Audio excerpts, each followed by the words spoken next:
Hi everyone, welcome to our YouTube classes.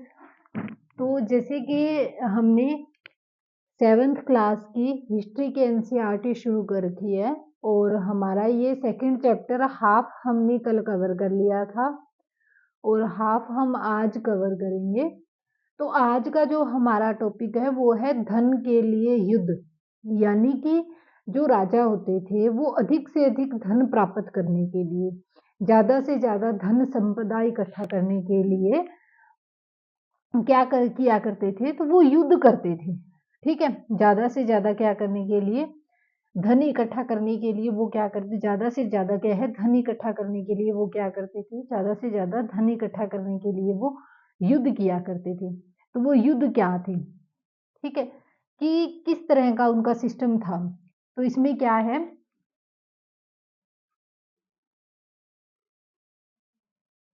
आपने यह गौर किया होगा कि इसमें प्रत्येक शासक राजवंश का आधार कोई क्षेत्र विशेष था, वे दूसरे क्षेत्रों पर नियंत्रण करने का प्रयास कर रहे थे।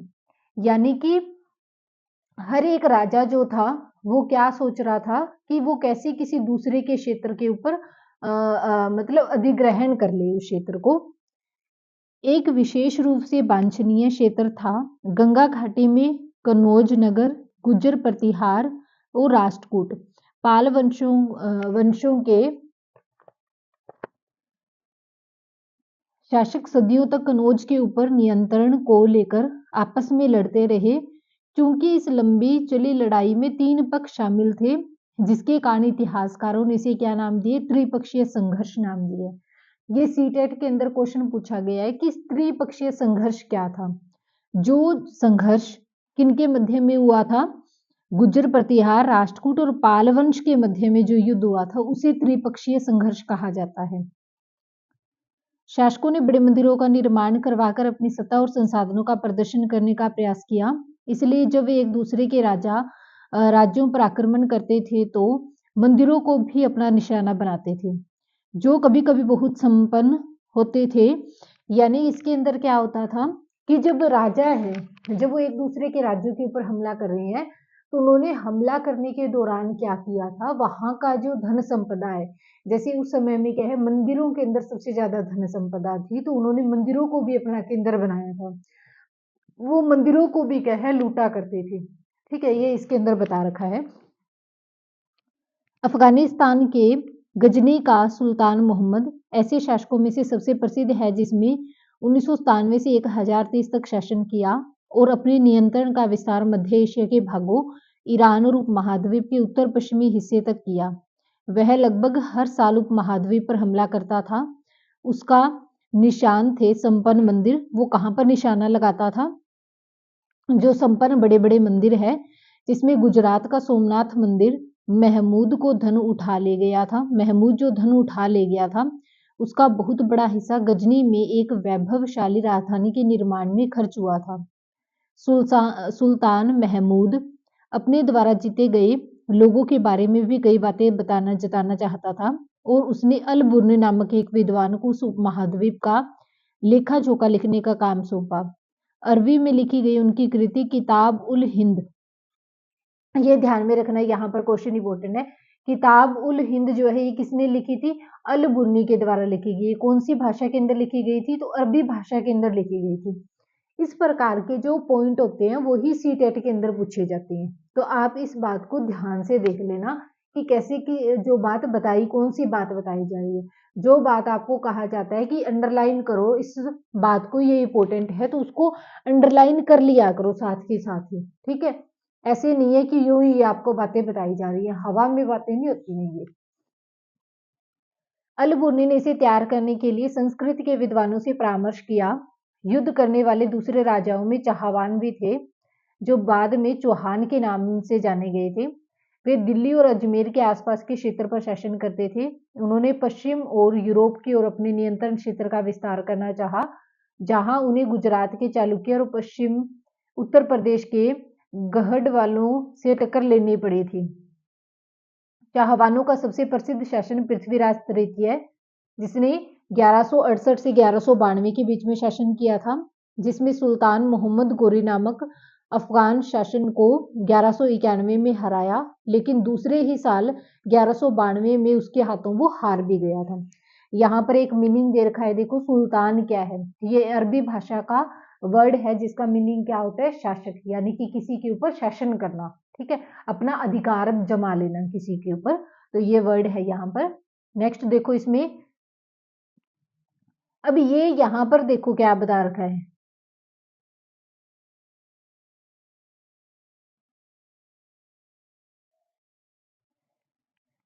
तो ये यहाँ पर बता रखा है चोल राज्य के बारे में कि जो चोल राज्य था ना, उन्होंने किस किस प्रकार का शासन किया था। तो इसके अंदर अगर हम बात करते हैं, देखो ये मैप बता रखा है, तो इस मैप के अंदर चोल का क्षेत्र है ये वाला, ये पश्चिम की सीमा दिखा रही है। इसके अंदर कौन कौन सी है, देखो तुंगभद्रा नदी, बनवासी और नोलाम वादी, चोल का वंश है ये, गंगावादी, उर्मेऊ, मदुरई, पालायन, तंजावुर और कोच्चि है, वेगी, दक्षिण कलिंग और काकतीय। ये कुछ क्षेत्र हैं जिनको इसके अंदर क्या किया गया, ये कुछ क्षेत्र है जिनको इसमें शामिल किया गया है, ठीक है। आगे देखो क्या है, उयर से तंजावुर तक की यात्रा के बारे में बताया है। चोल वंश सत्ता में कैसे आए थे, कावेरी नदी डेल्टा में मदुरई नाम में एक प्रसिद्ध छोटा सा परिवार, हाँ ये जो इम्पोर्टेंट है, ये पूरा जो पैराग्राफ है, ये पूरा का पूरा पैराग्राफ ही इम्पोर्टेंट है, तो इसको आप ध्यान में रख लेना, इस पूरे पैराग्राफ को ही आप क्या करना है, आपने ध्यान में रखना है। तो क्या बताया है, कावेरी डेल्टा में मदुयार नाम से प्रसिद्ध एक छोटे से मुखिया का परिवार की सत्ता थी। वे कांचीपुरम के पल्लव राजाओं के महात्म थे। उरैयर के चोल वंशीय प्राचीन मुखिया परिवार के विजाल्य ने 9वीं सदी के मध्य में मधुयारों को हराकर इस डेल्टा पर कब्जा जमाया था। उसने यहाँ तंजावुर शहर में निशुभदिनी देवी का निशुभसुदिनी देवी का मंदिर बनवाया था। विजाल्य के उत्तराधिकारियों ने पड़ोसी इलाकों को जीता और उसका राज्य अपने क्षेत्रफल तथा शक्ति दोनों रूपों में बढ़ाया गया। दक्षिण और उत्तर में पांड्यन पल्लव के इलाकों में इस राज्य का हिस्सा बना लिया गए थे। राजराज प्रथम जो सबसे शक्तिशाली चोल शासक माना जाता है, 985 में राजा बन गया था और इसी ने इसमें ज्यादातर क्षेत्रों पर अपने नियंत्रण का विस्तार किया और अपने साम्राज्य के प्रशासन का भी पुनर्गठन किया।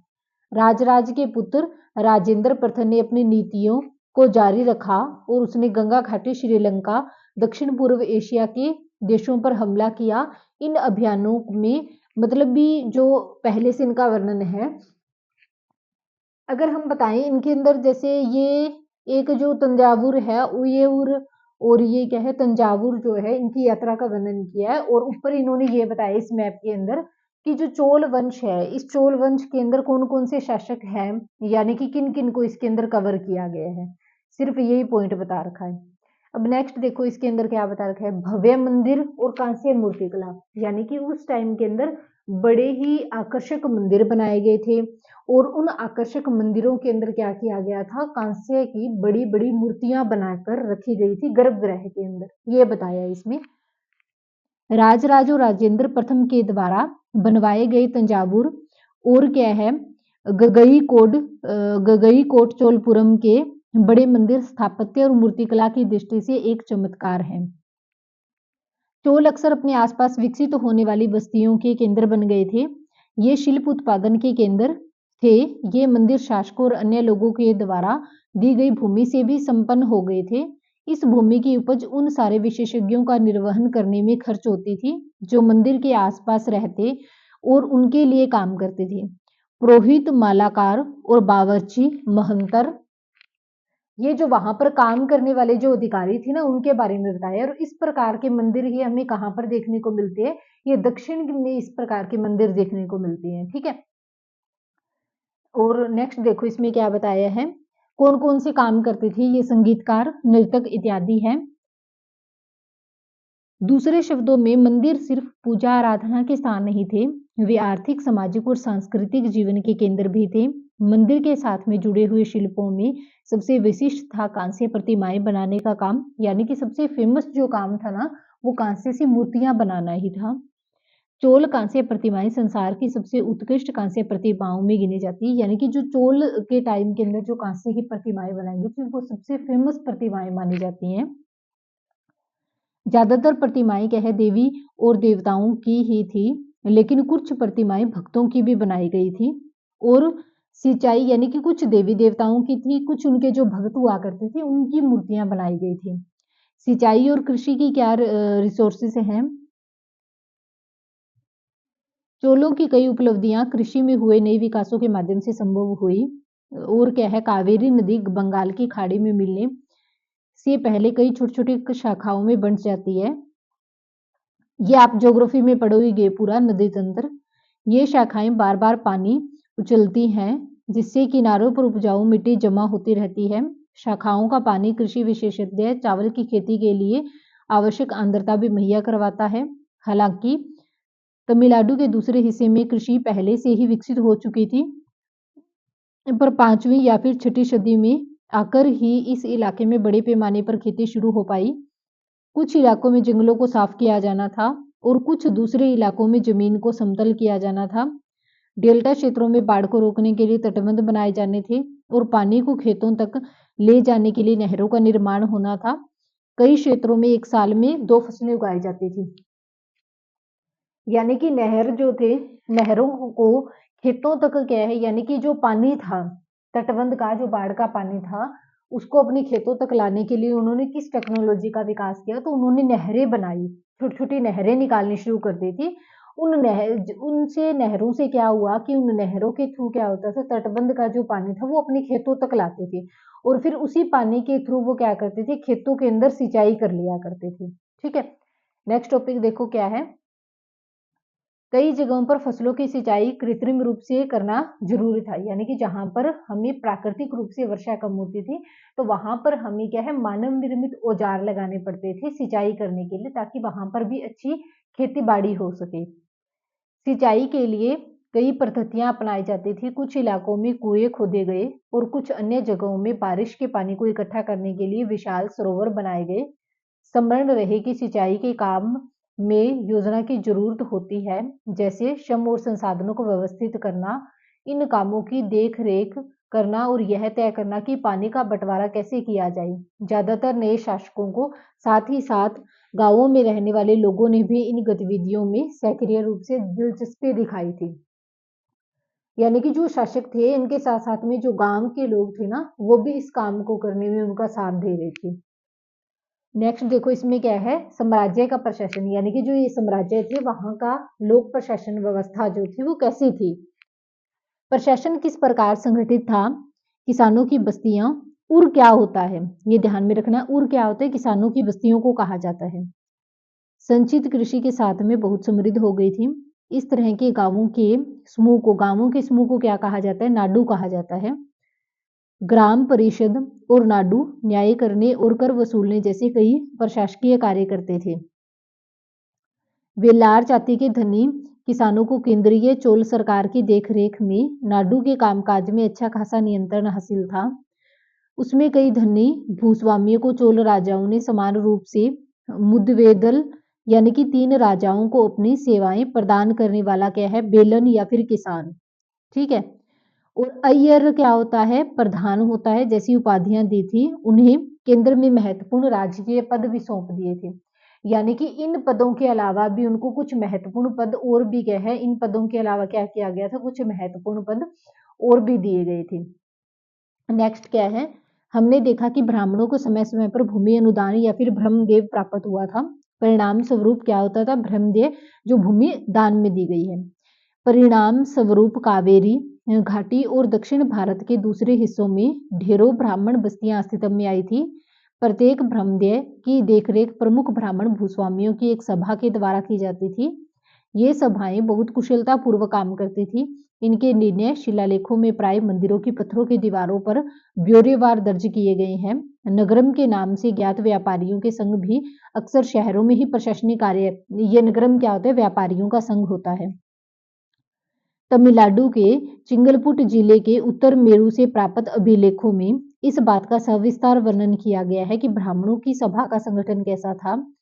सिंचाई के कामकाज बाग बगीचे मंदिरों इत्यादि की देखरेख के लिए सभा की भिन्न-भिन्न समितियां होती थी, जिसमें सदस्यता के लिए जो लोग योग्य होते हैं, उनके नाम तालपत्र के छोटे टिकटों पर लिख जाते हैं और मिट्टी के बर्तन रख दिए जाते हैं और किसी छोटे लड़के को हर समिति के लिए एक के बाद में एक टिकट निकालने के लिए कहा जाता है। यानी कि लॉटरी सिस्टम होता है ना, जैसे आप प्रेजेंट में देखते हो, वो सिस्टम ये बता रहा है।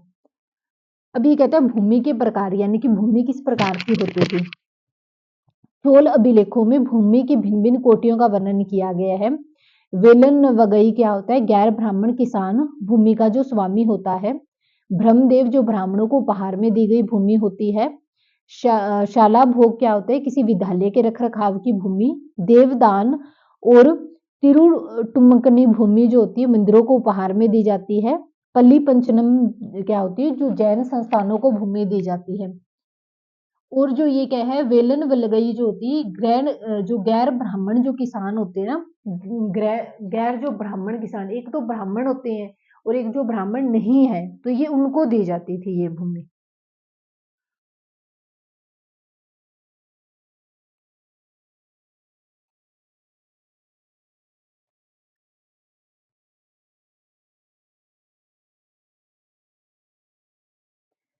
नेक्स्ट है इसके अंदर कि अभिलेख और लिखित सामग्री क्या है। उत्तर मेरु अभिलेख के अनुसार में सभा की सदस्यता के नियम बता रखे हैं। ठीक है, ये वाला टॉपिक है। सभा की सदस्यता के लिए इच्छुक लोगों को ऐसी भूमि का स्वामी होना चाहिए जहां से भू राजस्व वसूला जा सके। उसके पास में अपना घर होना चाहिए। उसकी उम्र 35 से 70 के बीच में होनी चाहिए। उन्हें वेदों का ज्ञान होना चाहिए। उन्हें प्रशासनिक मामलों की अच्छी जानकारी होनी चाहिए और ईमानदार होना चाहिए।